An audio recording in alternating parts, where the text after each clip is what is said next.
The Pre-Raphaelite Brotherhood brought notoriety to British art in the 19th century.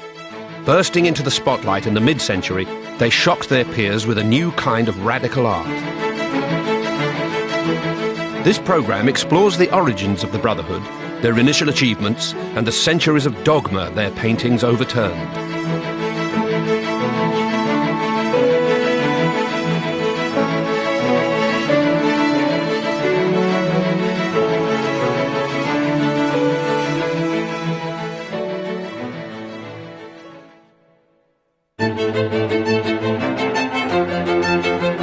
For many, the idea of Pre-Raphaelite art is informed by images of luscious, long-haired women or of sentimental chocolate box children. But the Brotherhood's early work was very different from these later works associated with them. Their first paintings controversially applied a bold new realism to sacred subjects. And then, a decade before the French Impressionists, their brushes captured insalubrious subjects from urban life.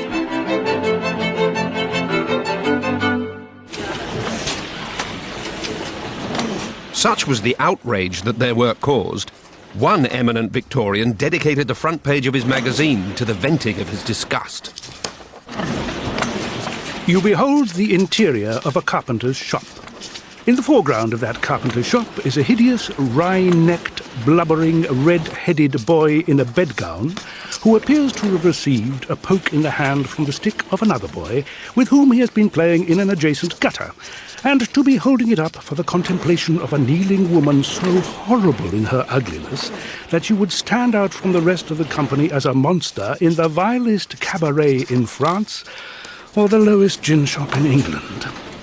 Wherever it is possible to express ugliness of feature, limb, or attitude, you have it expressed. The year was 1850. The critic was the darling of the nation, Charles Dickens, and the painter in question was the 21-year-old Pre-Raphaelite John Everett Millais. His picture, Christ in the House of His Parents, showed Christ in his father's workshop. It was painted to provoke, and it had not failed.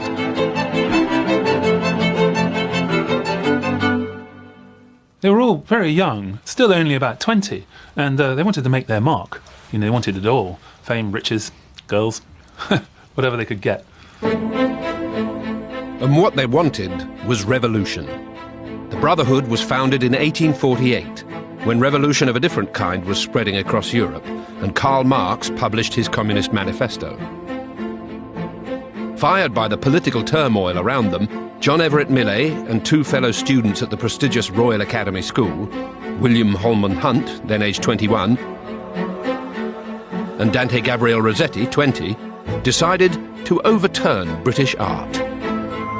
They all had a similar aim, and they were all rather dissatisfied with the teaching they were receiving at the academy. I think they wanted to work as part of a group and get inspiration from their peers.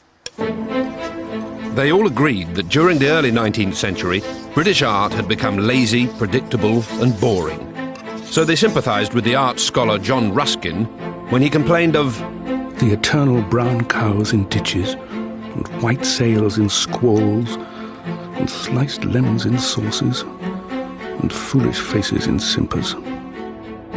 It's important to remember that the Pre-Raphaelite group was interested in literature and poetry as much as visual art from the very start. So, in a move to restore meaning to art, they decided to paint moral, significant subjects drawn from literature and the Bible.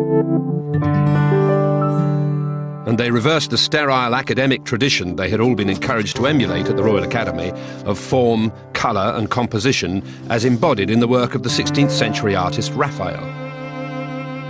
But, as Hunt complained, why should the composition be always apexed in pyramids? Why should the highest light always be on the principal figure? Why make one corner of the picture always in the shade? Millais, Hunt and Rossetti set up a group that would offer an alternative to this academy dogma and recruited 4 other like-minded thinkers, including Rossetti's brother William, who wrote, "We were really like brothers, continually together and confiding to one another, all experience bearing on questions of art and literature, and many affecting us as individuals. At one such meeting, Hunt brought along a book of engravings of the 15th century frescoes in the Campo di Santo at Pisa, art that predated Raphael. Here they saw no pyramid structure, no idealised subjects, but an attempt by an early Italian artist to capture life as it was. As Hunt said, it was probably the finding of this book which caused the establishment of the Pre-Raphaelite Brotherhood. Millais, Rossetti and myself were all seeking some sure ground, some new starting point for our new art. Here at last was no trace of decline, no conventionality, no arrogance. Notice it's not pre-Raphael.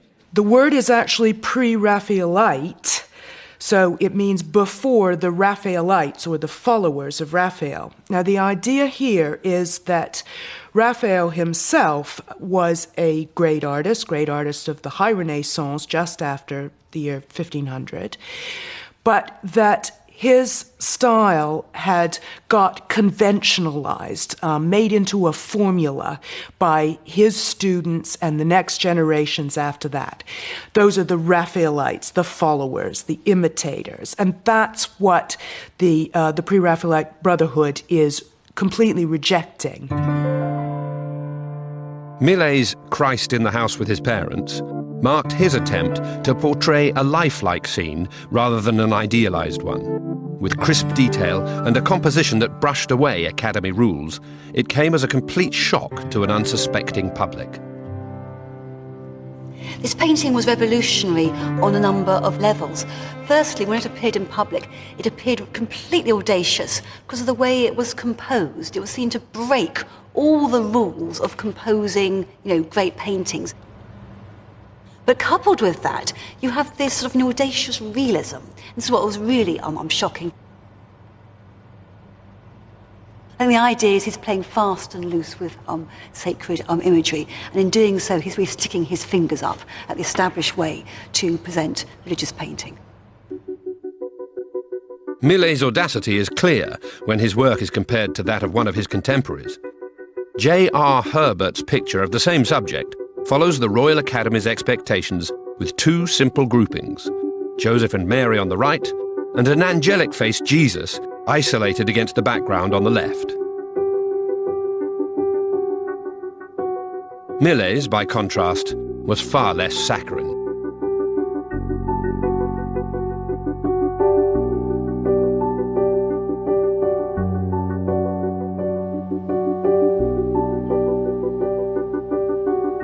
Millais was painting Christ like a street urchin.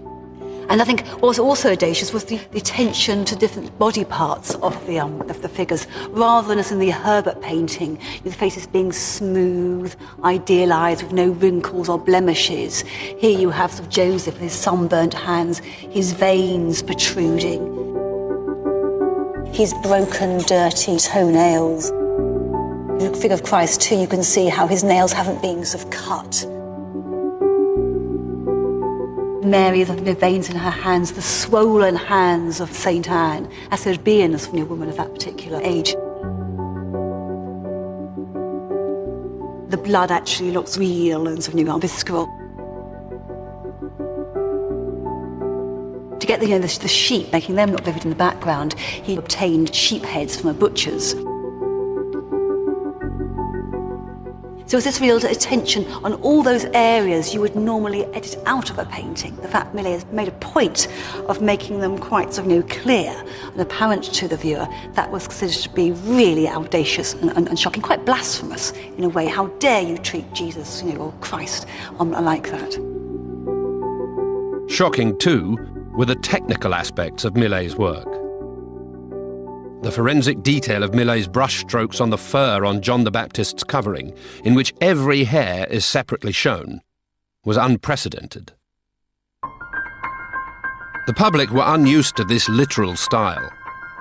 They had grown up on more painterly approaches, typified by artists such as Edward Landseer, who depicted fur, such as that on this donkey, with a uniform area of smooth brown using a large brush. But the press couldn't stomach Millais' almost photographic sense of detail.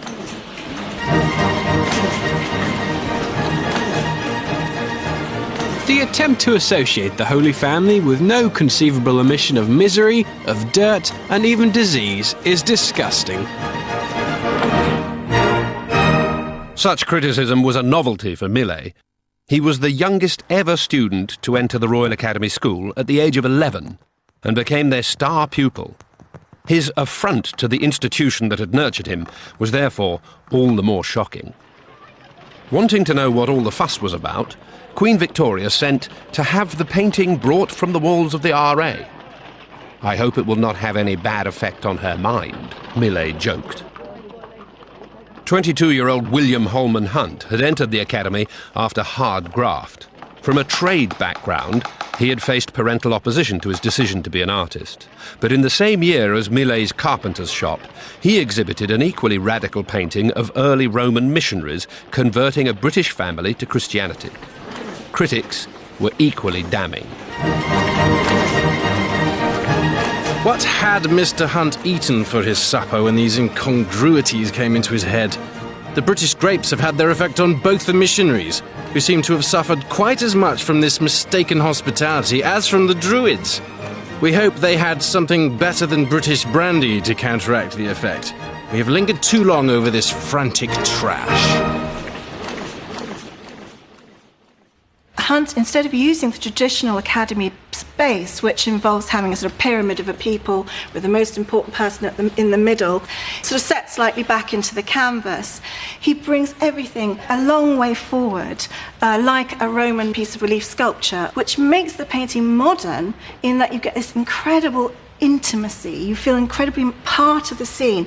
A particularly compelling figure is this young lad here who's listening at the ground for the approach of footsteps, who looks straight out of us, and we really feel like we're on a level with him.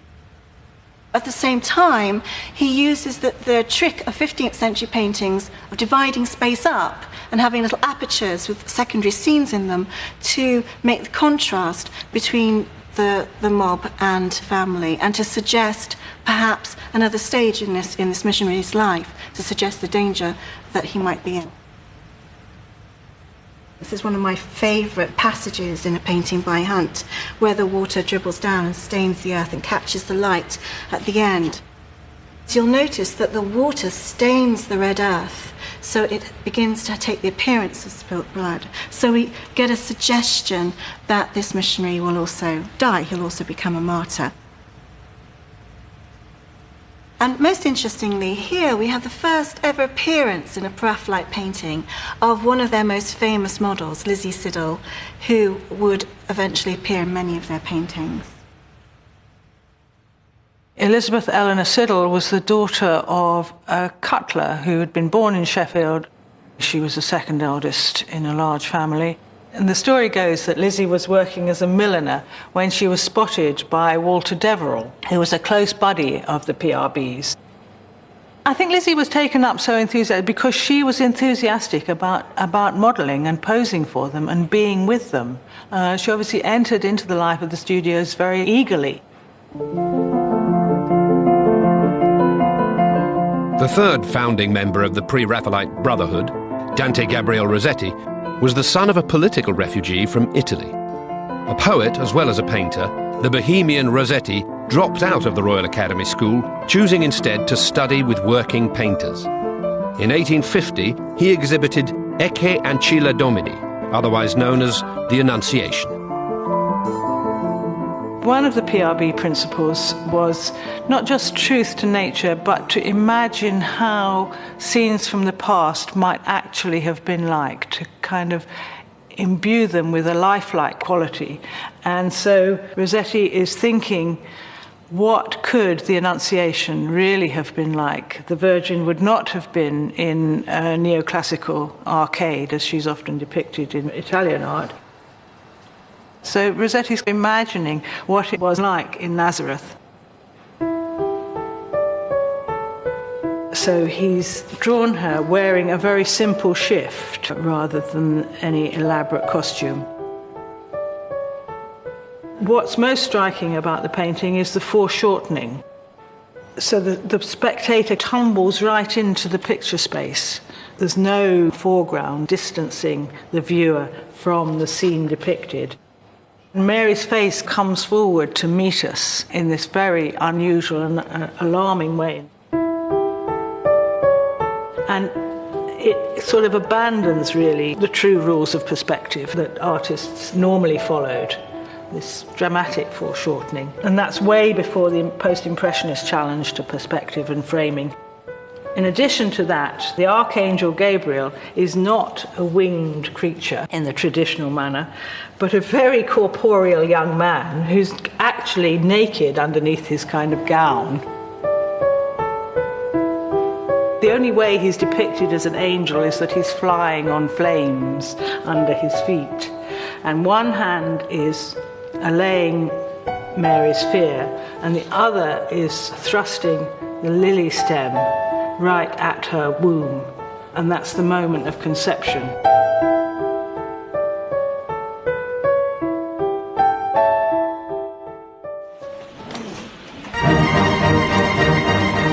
And of course, Rossetti didn't escape the attention of the press either. The face of the angel is insipidity itself.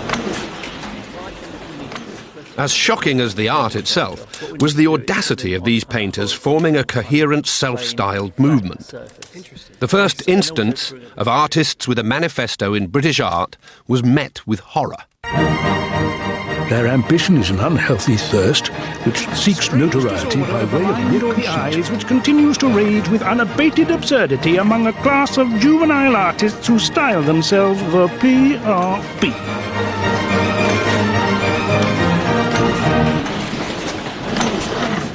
As Holman Hunt remarked, the storm of abuse was now turned into a hurricane. We hold them to be utterly heretical and damnable. As an idiot counts the strokes of a clock. the brothers suddenly found themselves at the centre of a national debate. But at the same time, they knew that outrage often provides the pathway to fame. And with this in mind, they moved on from their initial religious subjects to explore scenes of modern life. We often think of the French Impressionists and painters of that generation as being the ones who were the first to produce compelling scenes of modern life, life in the modern city, the modern urban world. And a very famous point of reference is Charles Baudelaire's essay, published in 1863, The Painter of Modern Life, where he describes a painter who goes into the streets of the modern city and very rapidly captures the bustle, the excitement, the flurry of modern urban life. Now, what's interesting is that the Pre-Raphaelite Brotherhood were interested in exploring modern urban life a full decade before that. At the heart of this was their fascination with the role of women in society. This was sometimes dressed up in historical guise, as in Millais' 1851 painting Mariana, where he explores women's dependence on marriage. The scene is drawn from a poem by Tennyson. The Tennyson poems relate back to Shakespeare's play Measure for Measure, which describes this character, Mariana, whose dowry has been lost at sea. And as a result, she's been abandoned by her fiancé, Angelo. And she's sort of stranded in this moated grange and somehow lamenting her present-day existence. It's an image, really, of lassitude, ennui, and boredom and frustration. And she's at her table working on this embroidery, and she's put a pin down, almost in a gesture of frustration. And she's presented in this extraordinary pose with her sort of, hands on her back, so she's got backache. And that relates to not only the task she's been doing, but also it's an expression of her frustration and how, the agony she feels within. She's obviously desperate for a relationship, for fulfillment through marriage, and yet it's being denied to her. She's been compelled towards a nun-like existence. On the other hand, she desires sexual fulfillment. And her gaze is looking rather abstractly at the figure of the Angel Gabriel on the stained glass window. Gabriel should really be looking at the figure of the Virgin Mary, but he's actually looking askance at Mariana. And there are accounts of women in particular crowding round this picture and really sort of empathising with the figure of Mariana and her plight. There were more women than there were men at this particular time. So he, in a sense, is addressing a particular social issue through the subject from the past. But Holman Hunt, bolder than Millais, felt no need to dress his subject up in medieval costume. He painted in the here and now, when in 1853 he looked at the role of the kept woman in The Awakening Conscience. Prostitution was a big issue for debate at this time in Victorian London, especially amongst the middle classes who were concerned about its visibility in the city. And prostitutes also appeared as marginal figures in novels and in illustrations. But what is very different about The Awakening Conscience is that Hunt brings the prostitute centre stage. It's not a caricature of the prostitute, it's actually a portrait which looks into the psychology of her situation. So what we see is the young girl at the centre of the painting, together with her protector. Hunt characteristically set up a very complex composition here, so that we actually see the window to the garden as it's reflected in a mirror on the back wall. So in a sense, he's giving us the whole view of the room, from the back wall with the mirror on it, through to the view to the garden. Hunt is looking with fierce intensity at every detail of the modern scene. He's recording it all. It's like a historic documentation of a particular moment in time, and he's, in a sense, freezing that all in the picture for us. It's a relationship which is based on beautiful things, on the apparent protectiveness of the man. But we see at the bottom of the painting a glove, a discarded glove, which I think is meant to imply that she will be discarded once he's finished with her. She has just jumped out of his lap. She has just understood that the life she's living is not the one she wants. She's understood the falseness of it. And we can see that under the table there is a cat imitating the pose of the man with his paw out. And a bird is trying to escape, trying to fly out of the window. And so we're left in some uncertainty as to whether she will escape.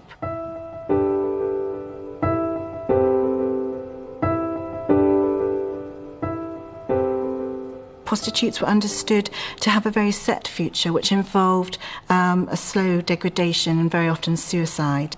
And I think that's linked to the fact that the model was not just a paid model, but somebody whose life Hunt was very interested in. The model was Annie Miller, a working girl who Hunt found in a pub. They started an affair, and Hunt set Annie up in a boarding house and paid for her education. He intended to marry her, although he never kept his promise. The Awakening Conscience mirrored the relationships the Pre-Raphaelites were developing with their sitters. They were becoming increasingly attracted to working-class women, as both models and mistresses. As such, a kind of Pre-Raphaelite sisterhood formed, with them appearing in many of the paintings. Elizabeth Siddal, now Rossetti's mistress, was joined by Annie Miller, and then Fanny Cornforth, who sat for Rossetti's painting Found.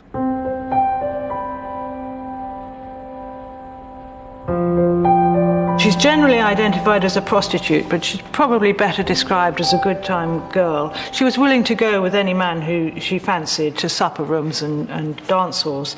And she was certainly unescorted when Rossetti met her in the Thameside pleasure gardens and accidentally dislodged her bonnet and loosening a whole wealth of corn-coloured hair. She was a true stunner, and at once Rossetti took Fanny to his studio, positioned her head against the wall, and drew the careful study that forms the basis for the painting. In Found, Rossetti paints the prostitute at her most desperate state, when the end of the road is near. It shows the fate of a former country girl laid low by urban vice. It's dawn in London. A countryman has come up to town to bring his calf for market. He spots his former sweetheart, who recoils in shame. To underline the symbolic nature of the encounter, the poor little calf, which is on the way to slaughter, is held under a net, which is symbolic of the net that sin and shame have trapped the young woman in. The chief focus of the painting is the intertwined hands, which the Droville Carter is grasping the woman by her wrists, and she's pulling away, trying to wriggle out from his grasp.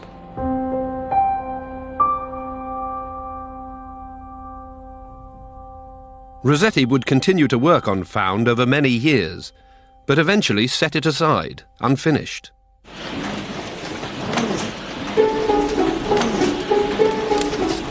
Within just a few years of the Pre-Raphaelite Brotherhood's foundation in 1848, they had achieved their aim of reforming British art. They had brought a new realism to the table. They had upturned the rules of composition.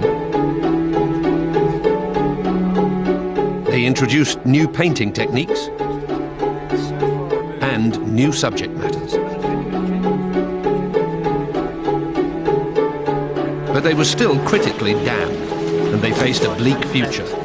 Their work didn't sell, and they were short of money.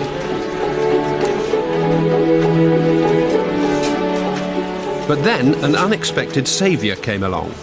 John Ruskin, the author of Modern Painters, was a critic of almost unprecedented power in the art world, and at the vanguard of cultural thinking. He had kept quiet for 2 years, reading the abuse the Pre-Raphaelites had suffered in the press. But then he decided to put pen to paper in a letter to the Times to support the young rebels. These Pre-Raphaelites will draw either what they see or what they suppose might have been the actual facts of the scene they desire to represent, irrespective of any conventional rules of picture-making. When Ruskin's letter appeared in the Times, it was as if the gods had come down from their Olympian heights and bestowed benefaction on the Pre-Raphaelites. Suddenly, they could do no wrong. Everyone knew that this man was quite extraordinary. Everyone trusted his eye and his judgment because his ideas were so fresh, exciting, and they really struck a chord with the Victorian public. So a word from John Ruskin was enough to make or break an artist. They may, as they gain experience, lay in our England the foundations of a school of art nobler than the world has seen for 300 years. This marked a turning point in the Pre-Raphaelites' fortunes. Now, with Ruskin's backing, the abuse in the press fell away. They could continue with their revolutionary ambitions, safe in the knowledge their future careers were secure.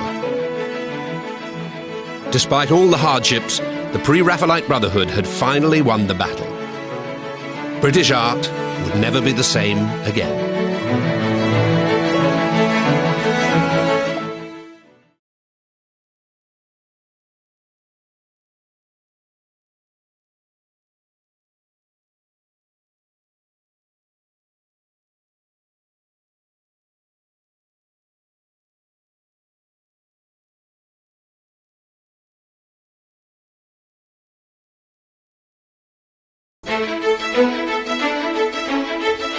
The Pre-Raphaelite Brotherhood brought notoriety to British art in the 19th century. Bursting into the spotlight in the mid-century, they shocked their peers with a new kind of radical art. This programme explores how they began a new chapter in the history of art, transforming landscape painting with a microscopic examination of the natural world.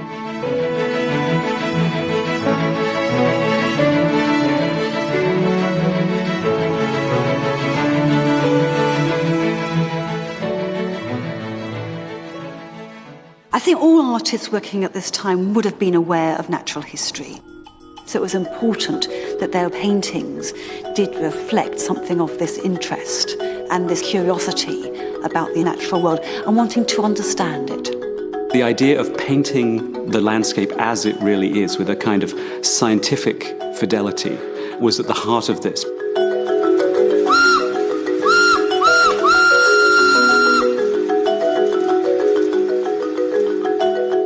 By 1850, the Industrial Revolution was at its height, coinciding with the revolution that was taking place in British art. The Pre-Raphaelites' founding members, John Everett Millais, William Holman Hunt, and Dante Gabriel Rossetti, had created a critical storm by bringing a new realism to British art. And now, with the expanding rail network offering quick travel to the countryside, they ventured outside London and turned their attention to a landscape that had only just become accessible to them. Painting all details outside was new and predated the Impressionists by 10 years. Traditionally, landscape painting was executed in the studio from sketches, but the Pre-Raphaelite Brotherhood was a group who embraced experimentation. Although embarking on such an excursion demanded preparation, first, they had to prepare their paints.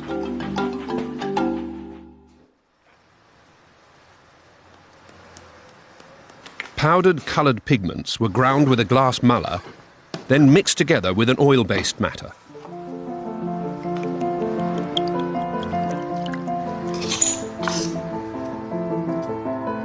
The paint was then put into a pig's bladder for transportation.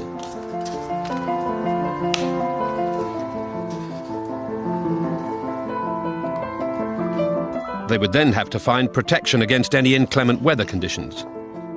Only then could they pack their easels and canvases and board the train. Millais and Hunt in particular were eager to paint what was real with a new microscopic precision. So in 1851, they took advantage of the South East Rail Line extension and set off for Surrey, with Millais deciding on Hog's Mill River for the setting of his picture. It was to become one of the most famous paintings in British art, and one that transformed the landscape genre. Ophelia.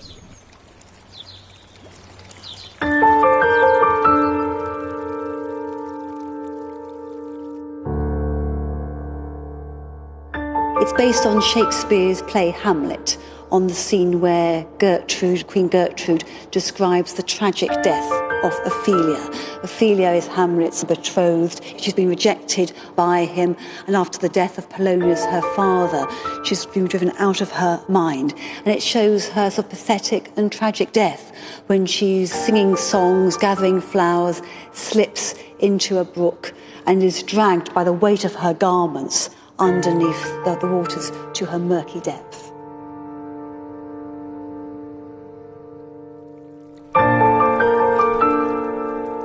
It goes against the rules of composing pictures. Usually we read images, in the West from sort of left to right, but of course the flow of the river here is from right to left.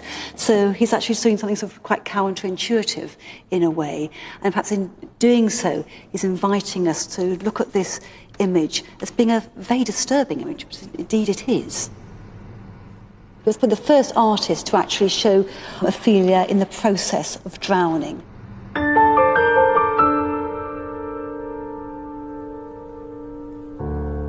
Millais was quite concerned to relay the natural elements to the story of Ophelia. So a lot of attention has been sort of spent on the natural specimens at Ewell. So the dog rose, that obviously alludes to the rose in Gertrude's speech. You also have the long purples Shakespeare refers to, indicated here by this sort of loose stripe on the right-hand side. You have these daisies scattered in the composition. So he obviously starts off with Shakespeare's text that goes beyond that to include flowers, which really relate symbolically to the plight of Ophelia.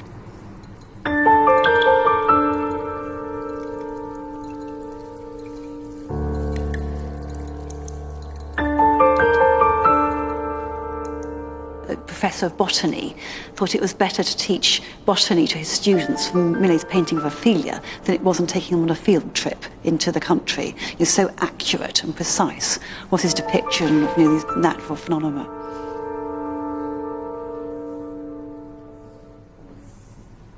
So you could actually read this in sort of, as a pre-Darwinian image, really, that it's a struggle for existence.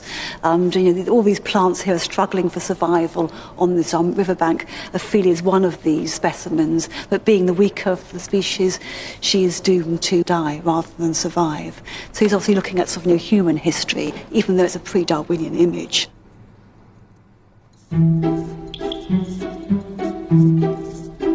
Once Millais had painted all landscape, he went back to London to sketch the figure of Ophelia. This in itself reversed the normal practice. His model was the 19-year-old Elizabeth Siddal, who had already posed for a number of Pre-Raphaelite pictures. Lizzie posed for Millais lying in a tin bath, heated by just a few candles. But so preoccupied was he that he didn't notice when the candles went out. Afraid to mention anything, Lizzie remained in the pose, getting numb with cold. It was the last time she sat for Millais. But despite this, the painting was exhibited to huge acclaim.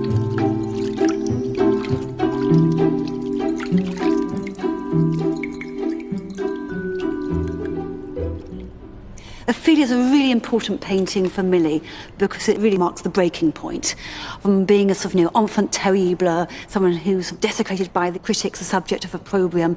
Suddenly, people see this picture and they think, wow, this artist is doing something completely new and different. But rather than alienating his audience, he's eliciting the sympathy of the spectator. And there's a wonderful review of this painting by Tom Taylor in Punch. He said it brings tears to his eyes, that he is an artist who has actually managed to make dying beautiful.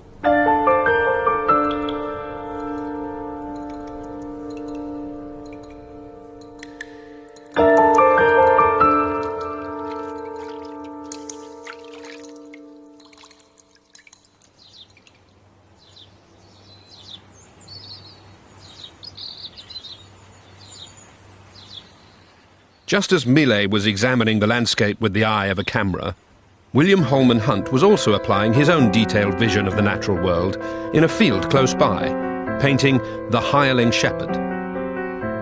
Hunt was keen to get a sense of the luminosity of nature as it actually looked under the vivid sun. To achieve this, he departed from the norm of painting onto a dark backing by preparing his canvas with a white ground. This had the effect of illuminating the colours far more brightly.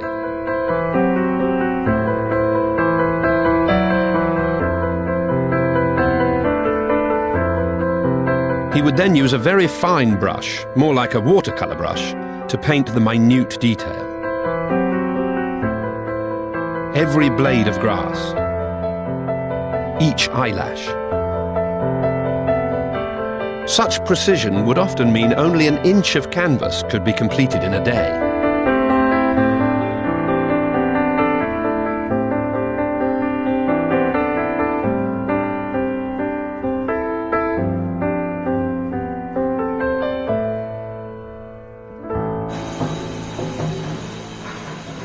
This scrutiny and demanding work chimed with the Victorian obsession with technological progress and scientific thinking, which was eagerly promoted by the art critic and ardent geologist John Ruskin.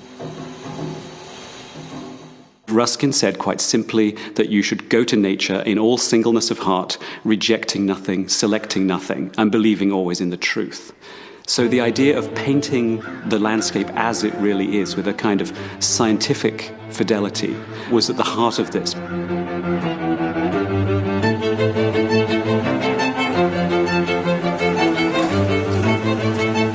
Ruskin saw how Millais' scientific fidelity had achieved a sense of majesty in its detail. So he commissioned him to paint his portrait. But this was to be no ordinary portrait. Under Ruskin's guidance, Millais was to turn his formidable technical skill in painting the detail of the Scottish landscape. Historic landscape painting, as Ruskin called it. So off they all went. This is Ruskin, his wife, Effie, who he'd married in 1848, same time as the Brotherhood was formed, and Millais, and Millais' brother, William Henry, who was also a painter, and, of course, Ruskin's manservant, Crawley, They all went up together, and they stayed in this tiny, and I mean tiny, little sort of farmhouse, really, at a little village of Brigo-Turk in Glenfinlas, in the Trossachs.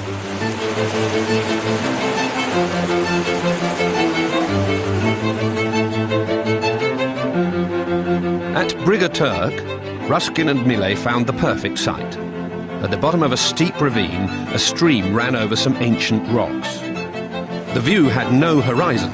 This in itself would be an innovation in landscape portraiture, but would give Millais the setting to which he could turn his camera's eye. I think one of the reasons why Ruskin was attracted to this particular site was because of the rock. The rocks he was passionate about, what he called the slaty crystallines, the prime example of which was this nice rock. He loved this because of its banding, its foliation, how it was composed of different minerals. So it's quite interesting how he wants to be associated with it in this portrait, the idea that this rock has this ennobling effect. So he's presented in the portrait standing on the rock, the idea that there are parallels between the two, between his steadfast, fixed gaze and the firmness of the rock. So the idea is the rocks are to be sort of read in sort of ethical or moral terms.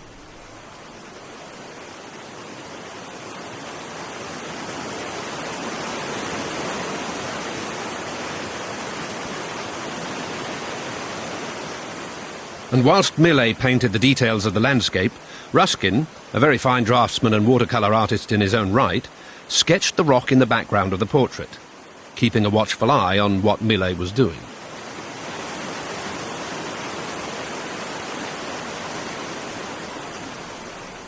So Ruskin sort of, focuses in on a patch of rock in the distance. And it's quite interesting comparing the way the two artists approach this. Millais is obviously fascinated with the surface. He attends to the lichen on the rocks, the textural patterns. But I think Ruskin is far more interested in the structure, the sort of, the gneissic banding. And it's interesting how he picks out these quartz veins in the rock, which you don't get in Millais' composition. So he's really, as an artist, he's far more aware of how these rocks have been formed. The movement of water and how they came to being years and years ago through the sort of molten rock, cooled and hardened as part of this particular process.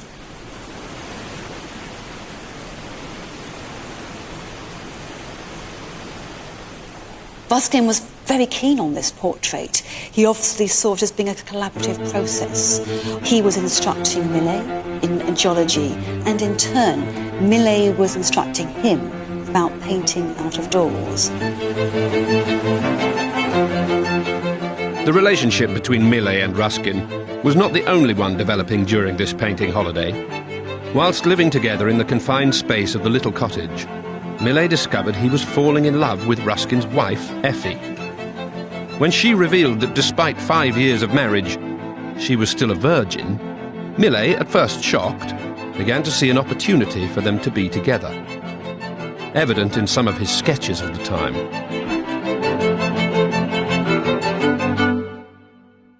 So we bought this rather beautiful drawing here, which is of angels forming a Gothic arch.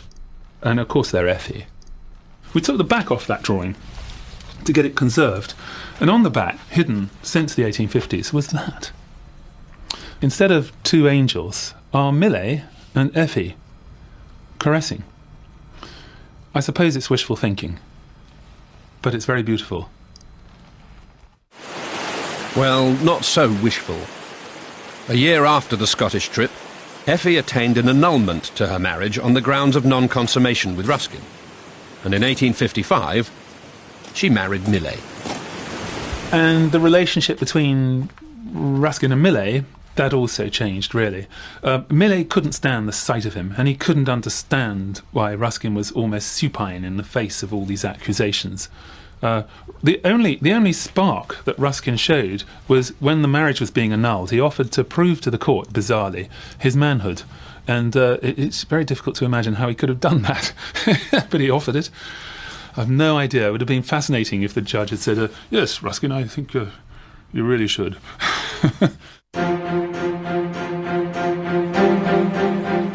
Such public humiliation made any future working relationship between Ruskin and Millais impossible.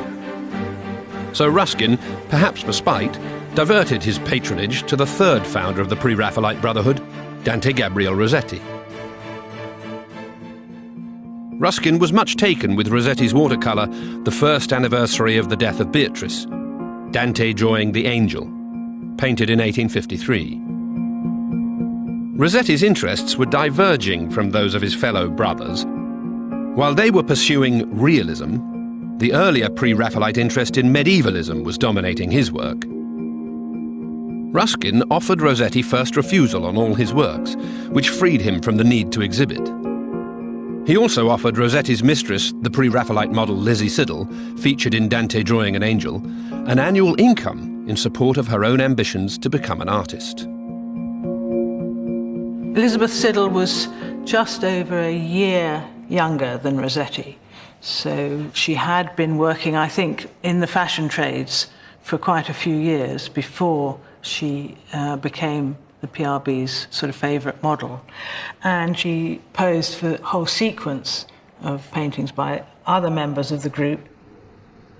And then she went to pose for Rossetti, and at that moment her own dreams began to be realised, because she turned out she had artistic ambitions of her own. And at this moment, Rossetti transformed Lizzie from an ordinary model into his sweetheart and his student. He believed that Lizzie's talent was best served by allowing her to draw and paint in the naive manner without any instruction, which explains why her drawings have a very childlike character. They're very intensely emotional, but the drawing, and particularly the anatomy, is very primitive.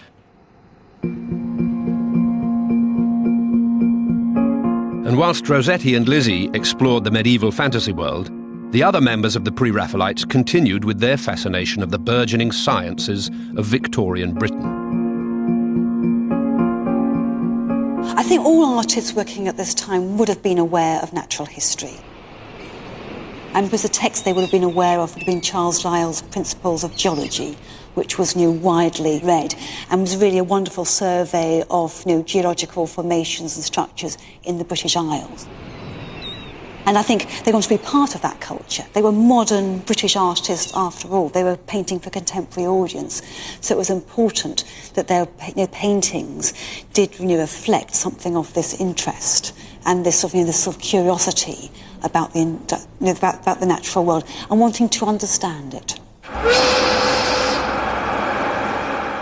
Holman Hunt's curiosity led him to board the train down to Hastings in 1852 to paint a stretch of land that scientists were beginning to classify as a prime example of coastal erosion.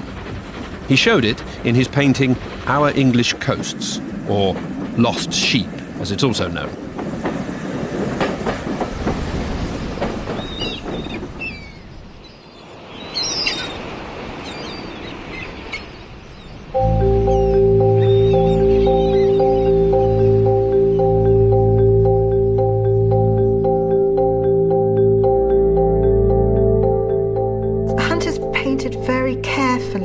Geological formations of this coastline, and it's not a grand, magnificent cliff like Dover Cliffs. It's actually a piece of collapsing coastline, and so the actual geology of the rock seems to express the anxiety that we see in the Lost Sheep. And this very much relates to research that's going on in this time into geology.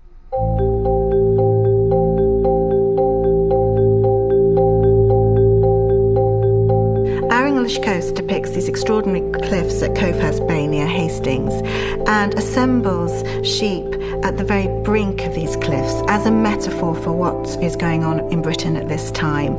This is exactly the moment when Napoleon III has come to power in Paris, when there is a feeling that there might be a renewal of the hostilities of the Napoleonic Wars. And Hunt expresses this idea with the idea of the lost sheep, the sheep standing precariously at the edge of the cliff.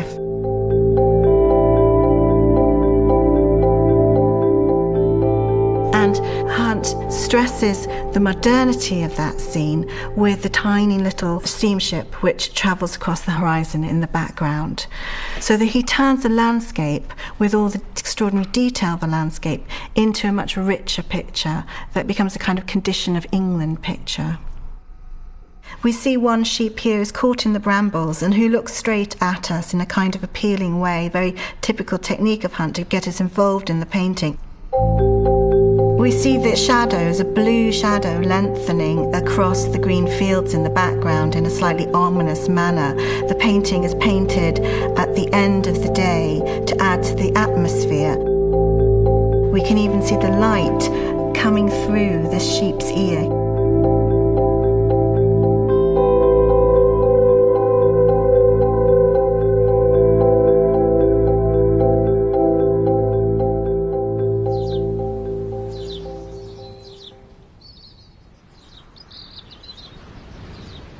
Capturing such naturalistic light effects also interested another painter associated with the Pre-Raphaelites, Ford Madox Brown, in his painting of 1852, Pretty Bar Lambs.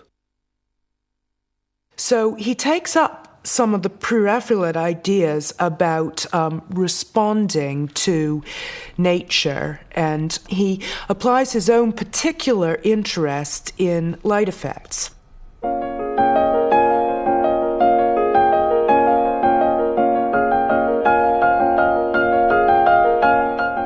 He doesn't just paint the landscape out of doors, he actually poses his figures out of doors and paints the entire scene so that there's consistent conditions of light, bright sunlight over the figure as well as the landscape. Now, as far as I know, that's actually the first time this has been done in painting. So Ford Madox Brown's actually doing something really novel by making his model stand out in the hot sunshine. You can see her cheeks are pretty red.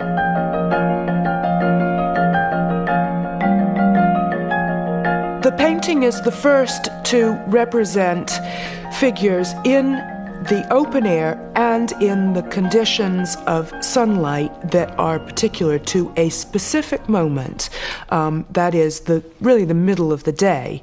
Another way in which it's the first is actually observing all of the details, such as the colored shadow.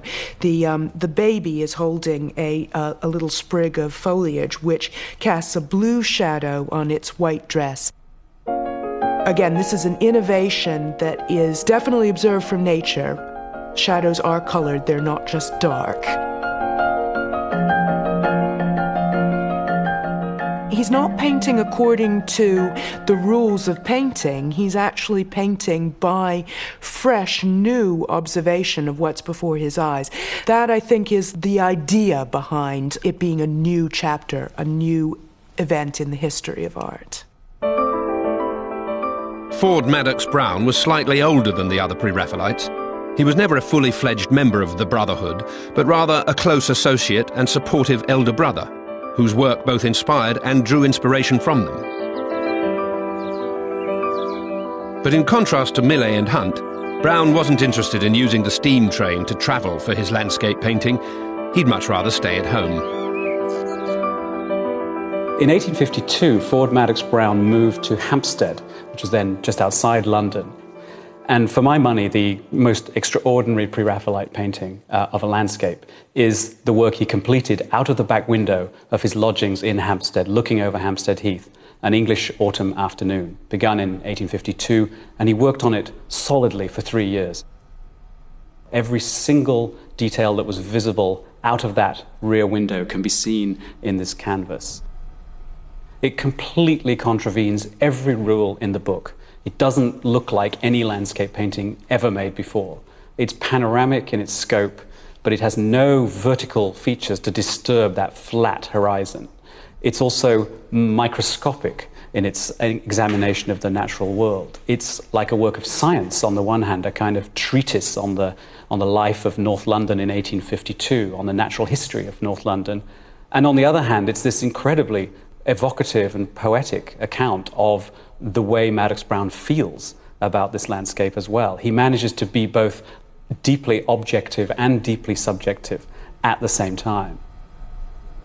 The shape of the canvas is an unusual one. It looks like a great eye. It's an oval. And I've always imagined that as some kind of metaphor for some great optical apparatus. And it's worth thinking that these paintings come from the early years of photography. It's almost as if Madox Brown saying, the camera can represent this world, but only in sepia and white. The camera can show us details, but only the artist can actually see the detail, represent it, and interpret its meaning. And I think this is one of the great poetic paintings, as well as one of the great representations of reality in British art. So in an English autumn afternoon, Madox Brown shows us a very familiar scene, and we're invited to identify with two figures down to the bottom left, a young girl and her friend. It's 3 p.m, and he particularly wants you to notice the effect of colour in the sky, the kind of duck egg blue sky just before the sun sets over Hampstead Heath in that moment of the day. And you can see that colour reflected on the shiny top of the boy's hat. If you look more closely at what's going on in the middle ground, you can see people picking apples. You can see cockerels and hens which are being farmed on the heath. In the foreground there's a dovecot with just the activity of birds coming and going. But what you have to remember is that these things have never been painted like this before. And I think that immediacy, which of course would be an important claim made later by the French Impressionists, but that immediacy of vision, almost a kind of photographic process, is what makes this painting so absolutely striking to us even today.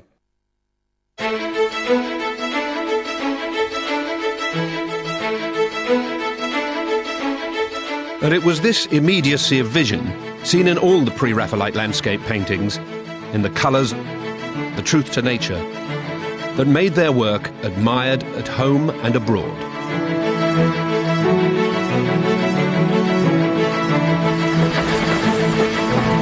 The Pre-Raphaelites had engaged with the scientific thinking of the age, taken advantage of the expanding railroads to visit new pastures, and in the process revolutionized landscape painting with the eye of a camera.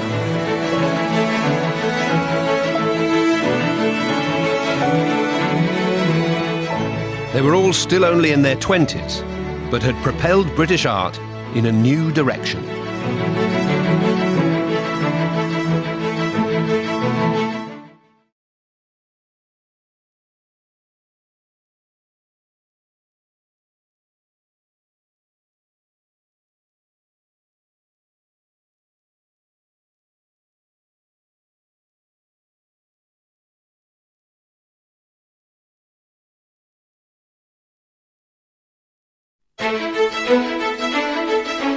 The Pre-Raphaelite Brotherhood brought notoriety to British art in the 19th century. Bursting into the spotlight in the mid-century, they shocked their peers with a new kind of radical art. This programme explores how they attained riches and celebrity, and by exploiting burgeoning mass markets, became the forefathers of the commercial modern artist.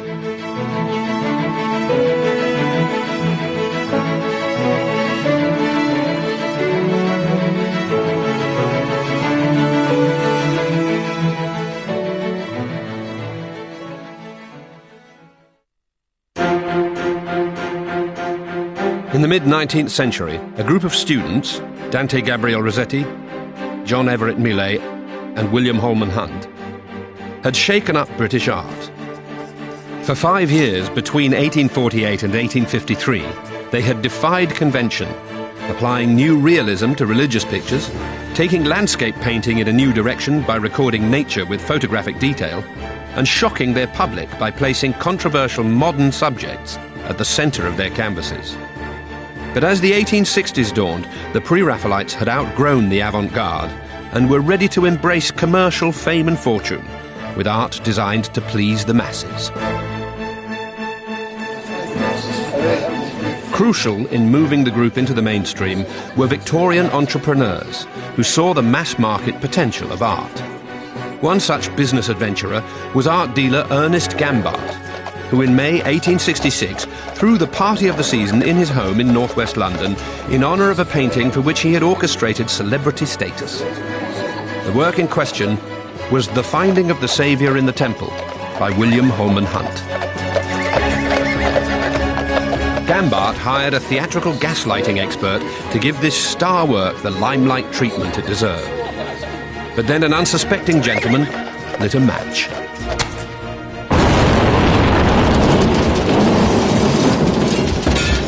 Gambart's house was destroyed, and one poor dinner guest was killed.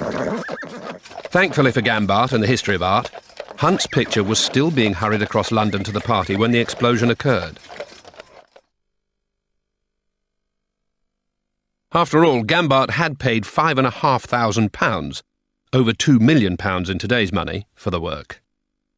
And though this had been the highest amount ever paid to a living artist, it was an investment he never regretted.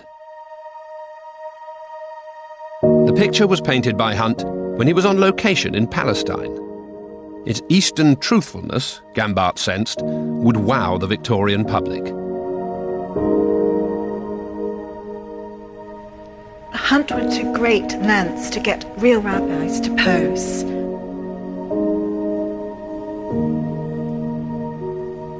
And of course he also gives Jesus the characteristics of a Galilean boy. He tries to reproduce the original racial type of Jesus. He's inspired by people who've been writing biographies of Jesus, not religious texts, but historical texts of trying to reconstruct the facts of his life.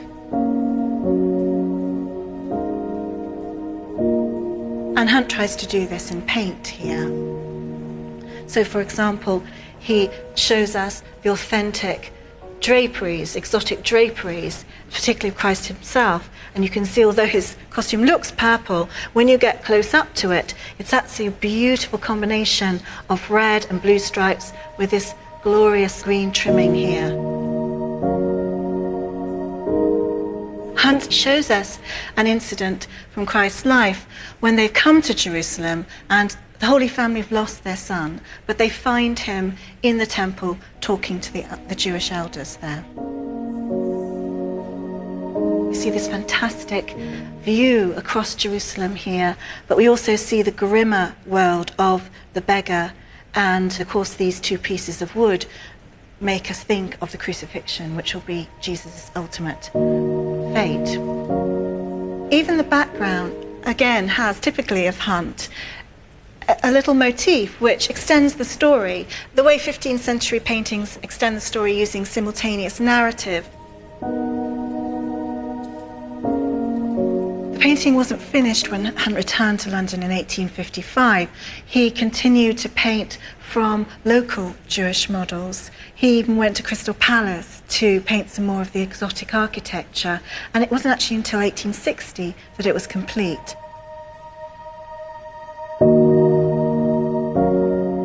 Gambart saw that by creating spectacle around the picture and by giving it a high profile, he could also create mass market demand for reproductions of it.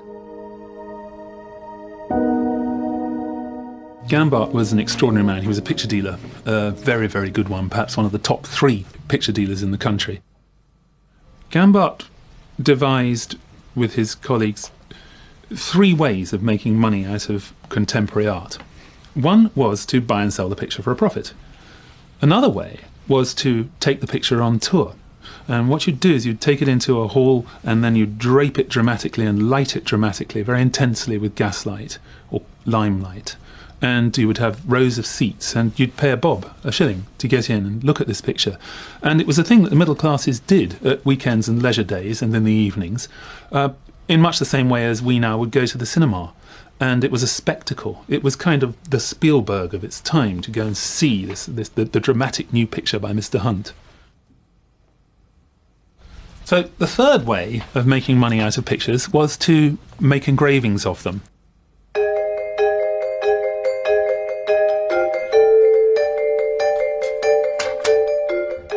It was published in a limited edition.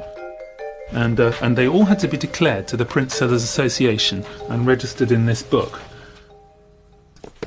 Finding the Saviour in the Temple, painter Hunt, engraver Blanchard. It's a line engraving.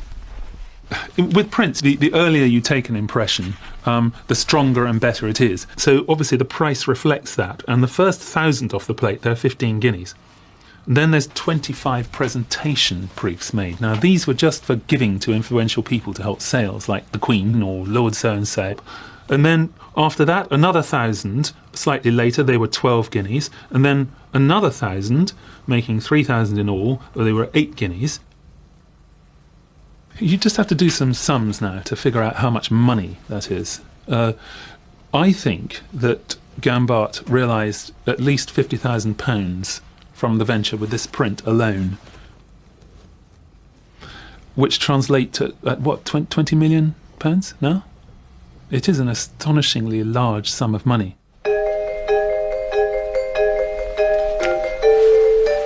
And it wasn't just Gambart who benefited.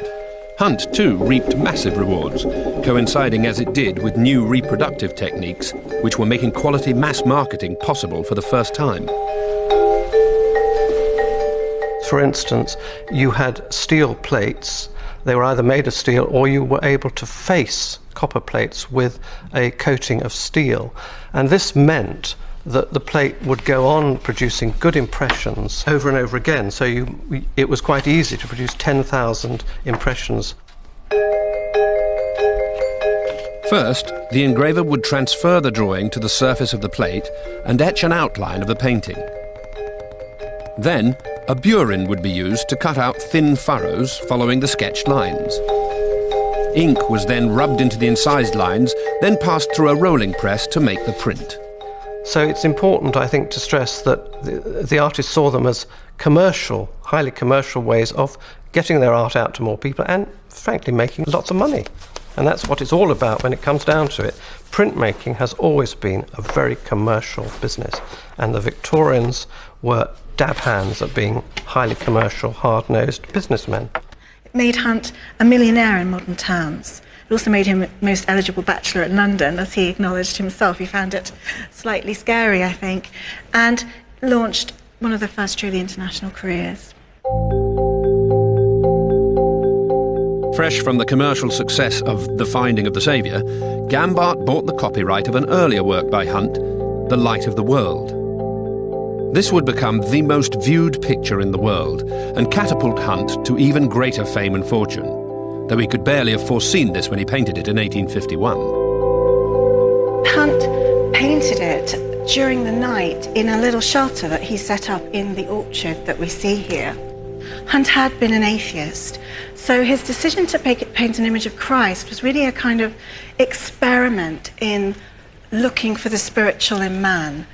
And one of the things we've noticed actually recently is the way that the light from the lantern, not only does it cast these wonderful opalescent shadows across the white robe of Christ, but it seems to create something very reminiscent of a death's head or a skull on the door, which suggests that Hunt is not just thinking about spirituality, he's also thinking about the span of human life, about life and death, and beginning to move into a sort of more spiritual and exploratory phase of his painting from basically dealing with modern subjects from the modern world. Some 49 years later, Hunt painted another version of Light of the World, which is now in St Paul's Cathedral. This painting is not only much larger, but brighter, and the death mask has gone. But the really interesting difference is that the apertures in the lamp have been changed in the second version, so that one of the apertures has been turned into a crescent moon shape.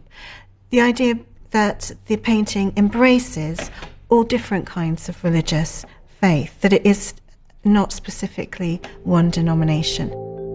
The painting was bought by another extraordinary man. There are so many extraordinary men in this story, whose name was Charles Booth. Now, Charles Booth, strangely, was an agnostic.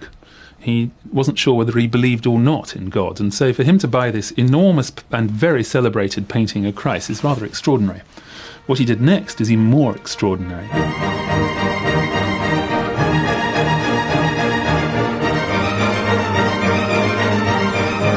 The painting was sent out to tour around the empire in 1905. First it went to Canada, then it went to Australia, then to New Zealand, and then to South Africa. And it's now thought that over 7 million people saw it in these showroom conditions. That and the proliferation of images that followed it around made this picture the most famous picture in the world. Whilst dealers and entrepreneurs were exploiting the popularity of the Pre-Raphaelites, a new breed of art buyer was also emerging. The Industrial Revolution had filled the pockets of businessmen, who were only too willing to push the Pre-Raphaelite production line onwards with direct commissions. I think there's an idea that Victorian patrons were northern businessmen who weren't particularly cultured. That's a bit of a caricature. And certainly I don't think it's true of the people who were interested in Pre-Raphaelites. I think they were often very highly educated and certainly very interested in Christianity and religion. They weren't the kind of people who say, I don't know anything about art, but I know what I like. They weren't stupid. There may have been some patrons like that, but I don't think they would have bought Pre-Raphaelites, because Pre-Raphaelite painters are quite demanding, really.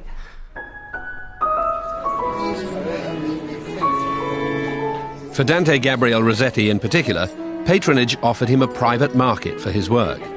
Increasingly reclusive and bohemian, by the 1860s, some of Rossetti's paintings were becoming too risque for public consumption. Nevertheless, Bohemia had private appeal, and one of those prepared to buy into it was the Liverpool banker George Ray. His most prized possession was the Beloved by Rossetti. And what is so remarkable is that we have George Ray's direct reaction to this painting. Rossetti delayed and procrastinated and asked for more money. This was par for the course with Rossetti. But eventually, about 2 years after the original agreed date, the painting arrived in Birkenhead. And George Ray writes this letter to Rossetti, really to thank him, I think. And it says, we've taken the thing out of its crate and we've put it on an easel, and my wife and I, we've stood in raptures, adoring it. It's the most beautiful thing. And these are exact words of getting an electric shock of beauty when he looked at the picture. And every time he looked at the picture, this electric shock renewed itself. We have here the whole spectrum of female beauty, which is in a way intended to encapsulate the idea of female loveliness. So the central figure was painted from a model called Marie Ford, who had a very English complexion. And to accompany her, Rossetti has introduced figures of darker hair and darker skins. And we know that the figure on the right was painted from a Romany woman called Keomi. And here is a woman with Indian-looking features who was actually a mixed-race woman who was born in Jamaica. And in the front, Rossetti introduced the figure of a young African girl, partly, as Rossetti said, because the jet colour would be invaluable to set off the rich colours of the rest of the painting. He inserted this black figure at the moment when the American Civil War and the issue of slavery was at the forefront of political discussion in this country as well as in the United States. There was a very grave risk that Britain would intervene against the Union. The abolitionists in North America sent over delegation after delegation urging people not to allow this to happen. And Rossetti was one of those approached as a mover and shaker of the time. And it's at that moment that he brings in this small figure who represents the enslaved people of the North Americas. Despite the implicit political message in The Beloved, Rossetti's explicit infatuation with the female form held huge appeal with his patrons. As his brother William said, the gentlemen who command or purchase the pictures were chiefly responsible for the result. Holman Hunt was disgusted by their eroticism, as was the art critic John Ruskin, who wrote to Rossetti. They are wonderful to me in their realism, awful in their coarseness. I have to tell you, the people you associate with are ruining you. While Rossetti's pictures filled patrons' homes, they now stood in stark contrast to Hunt's public religious art. As for the third founder of Pre-Raphaelitism, John Everett Millais ventured into portraiture and narrative painting as the century progressed. The Brotherhood, which had briefly painted as one, had fragmented totally. Art shouldn't be about money. I thought we agreed about that years ago. We agreed on that. Perhaps the last time the work of the three major Pre-Raphaelites was united was as part of an innovative publishing venture. You've compromised the art form, John. I cannot believe it. Book illustration flourished in the mid-19th century due to an increasingly literate middle class, improved technology, and amended tax laws on paper. Seeing the potential of this, Ruskin persuaded the poet laureate Alfred Tennyson to allow Millais, Hunt and Rossetti to illustrate the next edition of his poems. In doing so, a new chapter of British art was born, one referred to now as the Golden Age of Illustration. The designs that the Pre-Raphaelites made for book illustration are hugely important because they are original works of art. They're original designs made specifically for the books in which they appear. And as such, I think they are still underrated. They are some of the most beautiful achievements of the Pre-Raphaelites that they ever made. The book was to be published by Edward Moxon and became known as the Moxon-Tennyson. The artist would draw the illustration to the actual size they would appear in the book. An engraver would then use a burin to cut out the design on a square box of wood, leaving a relief image. This would be printed along with the text on the same page. The artists would be involved in all aspects of the process, often sending back detailed instructions to the engraver of any changes needed, such as Rossetti did in his illustration, The Palace of Art.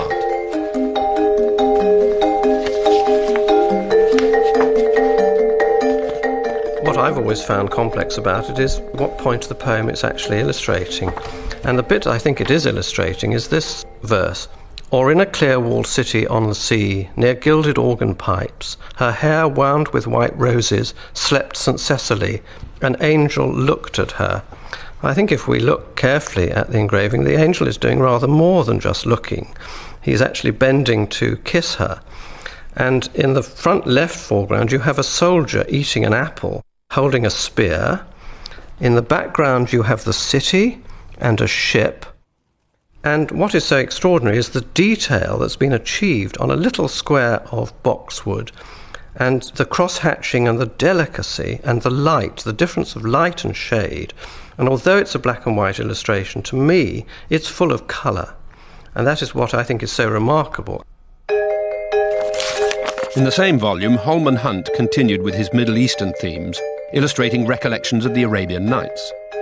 And Millais told the story of Mariana, from Shakespeare's Measure for Measure, whose dowry has been lost at sea and as a result is abandoned by her fiancé. Millais does not allegorize on his own hook. He does actually look at the text and intelligently interprets it, but he's not a pedestrian performer. He puts into this illustration of Mariana a great passion, but he does actually use the text carefully, and I think it's fair to say that he's interpreting her tears fell with the dews at even, her tears fell ere the dews were dried. And I think what there is in Millais is a narrative element, but also a huge passion, which reflects Tennyson's own. But no matter how divergent their styles were, these illustrations spoke to the new emerging market. We have to remember that the big readership for novels, for poems, was the burgeoning female audience. I think it's these sort of psychological, sexually complex subjects which really appealed to the female audience. And these artists, Millais and Rossetti in particular, really understands female psychology. Book illustration was yet another example of the Pre-Raphaelites making their work available to a larger market, spreading their fame yet further. And so by the 1860s, they were at the height of their powers. Commissions continued to roll in for Rossetti. Hunt made further trips to the Middle East, whilst Millais was drawn towards more obvious commercial subjects. At a very early stage, Millais made a very telling remark. He said, patrons had better buy my paintings now when I'm painting for fame. Later on, I will be painting for money. And this is when he develops a different way of working when he ceases to be a pre-Raphaelite and becomes a post-Raphaelite. This sort of transition really takes place in the 1860s, and it's due to a number of factors. The fact that he has to become more commercial because he has his 8 kids, wife, family to support, but also because he's becoming very dissatisfied with the earlier way of working. It's causing strain on his eyesight, on his body. He also needs to produce works at a faster pace. So Millais starts painting child subjects in the 1860s. He felt the most beautiful subject any artist could paint was a child, because he thought children really had this quality of abstract beauty in them, which is really missing in adults. Millais was now to follow in the footsteps of Sir Joshua Reynolds, famous for his child portraits, painted some 80 years earlier. His child subjects are not not as ideal as Reynolds is. They are real children. And this is obviously based on his understanding of his own children and also his close study of children in general. He wanted to paint these children as they really were. They don't simper, they don't smile at the beholder, which they do in sort of earlier pictures of this kind. A typical painting of Millais in this genre was Cherry Ripe, completed in 1879, which was a reworking of Reynolds's Miss Penelope Boothby. With this painting, he really invents the idea of the cute. How do you create a cute image of a child?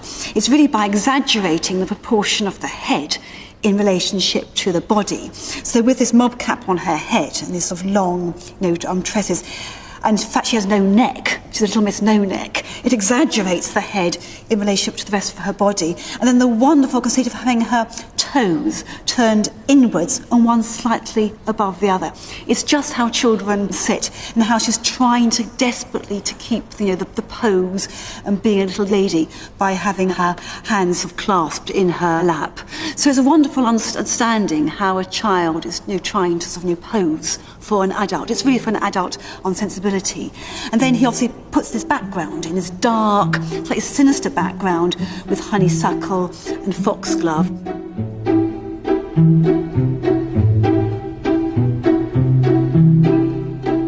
In 1885, Millais was made a baronet, the first artist to be honoured with an hereditary title. And the following year, his painting Bubbles would make him the ultimate commercial artist. He chooses to show it at a dealer's gallery, so just showing how, Millais is very much he's a canny capitalist. He's thinking of, on his audience, different ways to sort of market his work. It's also a very personal image, because it's based on his grandchild, Willie James, sitting on a log, blowing bubbles, wearing his wonderful 18th century sort of little Lord Fauntleroy costume. He's meditating on the bubble which might burst at any moment. It's about the transitory nature of life.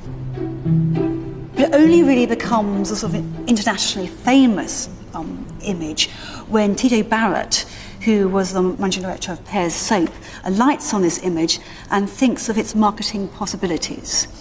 Having bought the painting and the copyright, he was quite at liberty to do what he wanted with it. But because Millais was a famous artist at this time, an artist who was loved by the public, he thought it would only be in order to go to Millais and to get him on board on what he proposed to do with the picture, which was basically to put the words Pears Soap across the top and insert a little bar of soap at the bottom. And according to Barrett's account, Millais thought, how splendid! What wonderful technology is taking place here. And isn't it good?